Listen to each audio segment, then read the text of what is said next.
যারা বলে যে তিতুমির ভার্সিটি হওয়ার কোন কোন যোগ্যতা রাখে তাদের আমি একটা প্রশ্ন করতে চাই, তিতুমির এমন কোন যোগ্যতা রাখে না যেটা তিতুমির ভার্সিটি হওয়ার মতো না?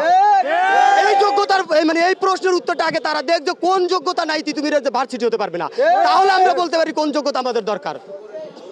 আমি তাদের আগে এই প্রশ্নটা করতে চাই।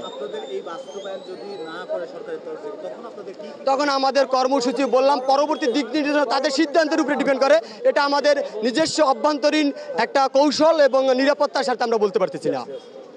হতে পারে তাদের সিদ্ধান্তের উপরে এর থেকে কঠোরতম যা অতীতে হয়নি এর থেকেও বেশি কঠোরতম হতে পারে এবং এর থেকে শান্তিপ্রিয়ভাবে আমাদের এখানে সমাপ্তিও হতে পারে। না, আজকে আপাতত এখন অবধি রাজপথে নামার সিদ্ধান্তে আসিনি আমরা। যদি তারা সময় দেয়, যখন নির্দিষ্ট তাদের তো সময় নির্দিষ্ট দেওয়া হয়নি যে কখন আমাদের সাথে বসবে, যদি তাদের সময়ের উপরে ডিপেন্ড করে তারা যে বসবে, তারপরে আমাদের যে আমাদের নেতৃত্বস্থানীয় একজন 12 সদস্য বিশিষ্ট কমিটি থাকে, ওরা যাবে বড় ভাইরা, তারা তাদের সিদ্ধান্ত, তারা ওখান থেকে সিদ্ধান্তে কী উপনীত হলো সেই সিদ্ধান্ত জানাবে, তারপরে আমরা আমাদের আন্দোলন ওনরা ওখানে তো বলা হয়েছিল যে একবার ওনরা মৌখিকভাবে ঘোষণা দিয়েছে আগামী 3 কর্মদিবসের মধ্যে আমাদের তিতুমির বিশ্ববিদ্যালয় কমিশন গঠন করে দিবে।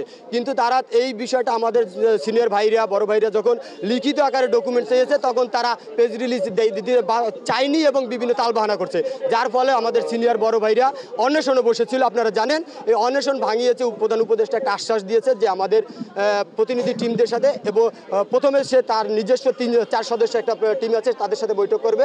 এখানে শিক্ষা মন্ত্রণালয়ের সচিব থাকবে, প্রধান উপদেষ্টা থাকবে এবং আমাদের যে নাহিদ উপদেষ্টা উনিও থাকবে।